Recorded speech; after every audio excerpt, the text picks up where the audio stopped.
Placé sous l'autorité du président de la République, le Conseil des ministres du 7 octobre a planché sur la loi de finances exercice 2025. Ainsi, le budget de l'État a été arrêté à 2 826 milliards de francs CFA. Un budget prévisionnel qui vise à régler principalement la situation de la SNCS et la dette intérieure. Les objectifs principaux du budget 2025 sont les suivants.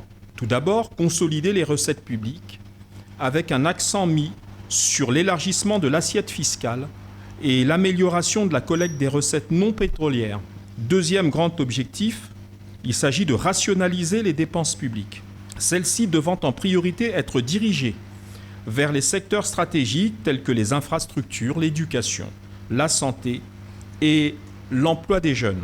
Le porte-parole du gouvernement a aussi relevé les objectifs majeurs de ce budget. Le projet de budget 2025 prévoit des recettes budgétaires de 2 826 milliards 616 millions de francs CFA et des dépenses de 2 233 milliards 224 millions de francs CFA, dégageant un solde budgétaire global de 593 milliards 392 millions de francs CFA. La politique budgétaire en 2025 poursuivra l'objectif de consolidation progressive du solde primaire hors pétrole, politique qui devrait être mise en œuvre à moyen terme entre 2025 et 2027.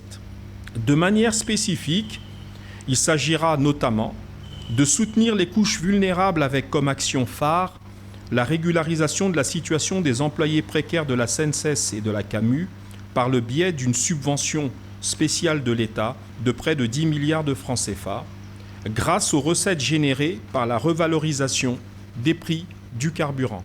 Lors de ce Conseil des ministres, Félix Moko a été nommé directeur général de la Caisse d'assurance maladie universelle CAMU.